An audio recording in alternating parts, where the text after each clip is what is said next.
सुभूति थेर। बहुत समय पहले प्राचीन शहर राजगृह में बारिश की एक भी बूंद नहीं गिरी। जमीन सूखी थी, फसलें मर रही थीं। वहाँ पे एक भिक्षु रहते थे, सुभूति थेर। वो एक धनी व्यापारी के भतीजे थे। उन्होंने सारी विलासिता त्याग दी थी। बुद्ध की शिक्षाएं सुनने के बाद उन्होंने मेट्टा भावना का मार्ग चुना। जब राजा बिंबिसार ने साधु को खुले आसमान के नीचे ध्यान करते हुए देखा, उसे चिंता महसूस हुई और सुभूति के लिए एक छोटी सी झोपड़ी बनाने का आदेश दिया, उसे हवा और बारिश से बचाने के लिए। लेकिन जैसे ही सुभूति ने झोपड़ी के अंदर कदम रखा, बारिश शुरू हो गई। सूखी जमीन फिर से हरी हो गई, नदियां भर गईं और लोग आनंदित हुए। जहां सुभूति जैसे ऋषि रहते हैं, करुणा अपने आप बरसने लगती है। सच्चा आश्रय दीवारों या छतों में नहीं है, लेकिन अपने मन की शांति में। महाकोहित उनका जन्म श्रावस्ती के समर्थ ब्राह्मण कुल में हुआ था। भगवान के पास प्रव्रज्या लेकर 4 अभिज्ञाओं को प्राप्त किया। अभिज्ञा प्राप्त भिक्षुओं में सर्वश्रेष्ठ रहे महाकोहित भिक्षु। एक दिन महाकोहित स्थावर ने नए भिक्षु मुक्त को उपदेश करते हुए इस गाथा को गाया। जो पापों में रत नहीं है, ज्ञानयुक्त सोचता है, भ्रमित मन रहित है, वो इसी प्रकार पाप कर्मों को दिखा देता है, जिस प्रकार हरा पेड़ सूखे पत्ते को। फनखरेवत। श्रावस्ती की धरती पर एक धनी परिवार में एक बालक का जन्म हुआ। उसका नाम था फनखरेवत।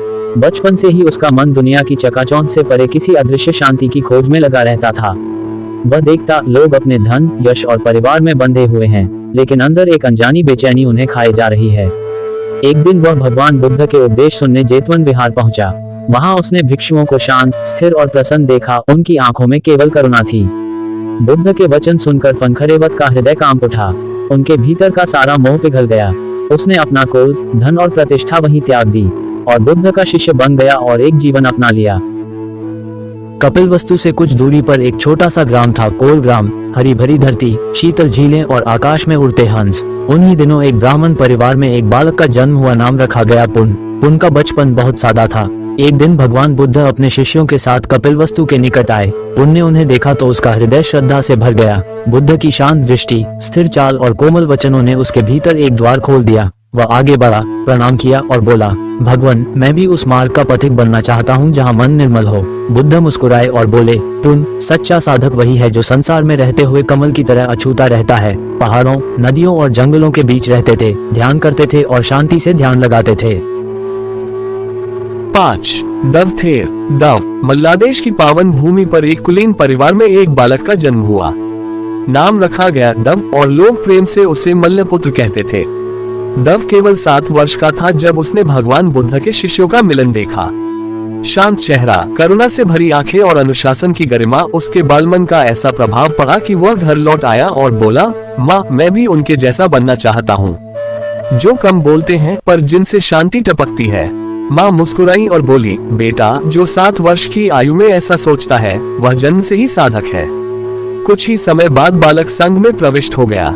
सेवा और श्रद्धा, दीक्षा के बाद भी वह स्वयं को किसी उच्च पद पर नहीं मानता था। वे भिक्षुओं की सेवा में लग गए। धीरे धीरे उनकी विनम्रता, श्रद्धा और समर्पण ने सबका हृदय जीत लिया। संघ सेवक के रूप में उन्हें विशेष सम्मान प्राप्त हुआ। एक दिन ध्यान के गहन क्षणों में ईश्वर के भीतर का सारा संघर्ष विलीन हो गया। मन, जो पहले विचारों की लहरों से भरा था, अब एक शांत सरोवर बन गया।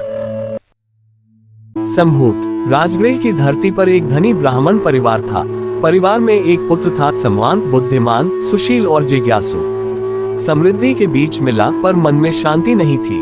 धन, मित्र और संगीत सब कुछ था, पर भीतर से एक आवाज आती थी, ये बाहरी सुख मुझे तृप्त नहीं कर पा रहे। शायद कहीं और कोई सच्चा आनंद छिपा है। साधना पथ पर एक दिन अपने कुछ मित्रों के साथ जेतवन विहार पहुंचा, जहां भगवान बुद्ध उपदेश दे रहे थे। शब्दों ने नहीं, बुद्ध के मौन ने उसे छू लिया। बुद्ध की आंखों में ऐसी स्थिरता थी जिसे देखकर वह भी समझ गया, यही वह शांति है जिसकी मुझे वर्षों से तलाश थी। संभूत ने भिक्षु संघ में प्रवेश किया। भल्लिया स्थविर की कथा। प्राचीन पोखरवती नगर में एक व्यापारी परिवार था। उसी परिवार में जन्मे 2 भाई थे, बड़े भाई तपस्सु और छोटे भाई भल्लिया। ये दोनों ही धर्म और पुण्य कर्मों में गहरी आस्था रखते थे। जब भगवान बुद्ध को बुद्धत्व की प्राप्ति हुई तो सबसे पहले इन्हीं दोनों भाइयों ने भगवान को अर्पण किया। सत्य यानी चने और लड्डू यानी मीठा पकवान। ये बुद्ध को अर्पित किया गया प्रथम आहार दान था। इससे उनका नाम इतिहास में अमर हो गया। समय बीता और जब बुद्ध राजगृह पहुँचे तब भल्लिया ने उनके उपदेश सुने। उन उपदेशों ने उसके हृदय को गहराई तक छू लिया। सत्य की खोज में उसने संसार का त्याग कर संघ में प्रव्रजित होने का निश्चय किया। वो एक समर्पित भिक्षु बन गया और गहन साधना में लीन हो गया। धीरे धीरे साधना करते हुए उसने अरहत्व यानी पूर्ण जागृति को प्राप्त कर लिया। अब उसका मन निर्मल, स्थिर और भयरहित हो गया था। परंतु एक दिन मार यानी मोह और भ्रम का प्रतीक ने उसे विचलित करने का प्रयास किया। मार ने उसके मन में भ्रम और भय उत्पन्न करने की चेष्टा की, किंतु भल्लिया स्थविर अडिग रहे।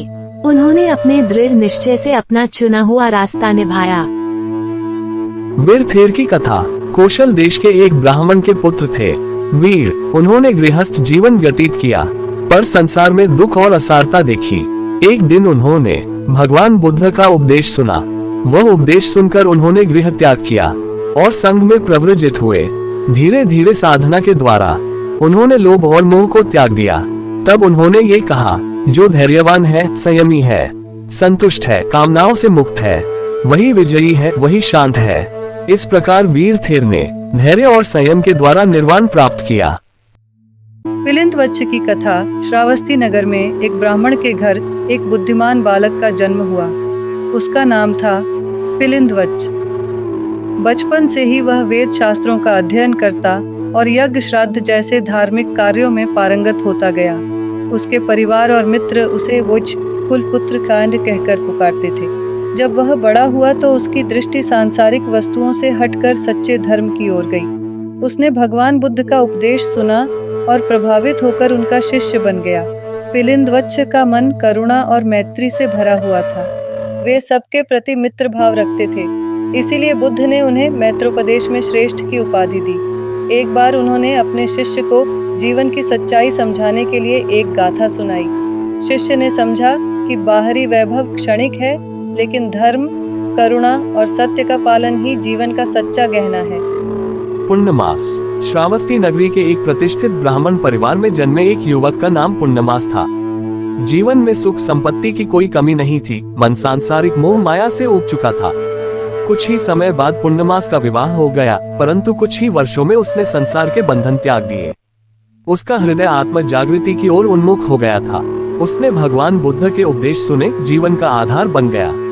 उसने गृह त्याग कर दिया और भिक्षावृत्ति में प्रवेश कर लिया। वर्षों की साधना के बाद एक दिन उसकी पूर्व पत्नी ने उनको देखा। उसमें मोह था, आकर्षण था, लेकिन पूर्णमास के भीतर कोई हलचल नहीं थी। उन्होंने उसे शांत भाव से देखा। उसकी आंखों में करुणा थी, पर आसक्ति नहीं। वाणी में न क्रोध था, न अभिमान, केवल जागृति की आभा थी। उसकी पत्नी का चेहरा झुक गया। वह समझ गई, जिसने सत्य को पा लिया उसे अब कोई लौकिक आकर्षण नहीं बांध सकता।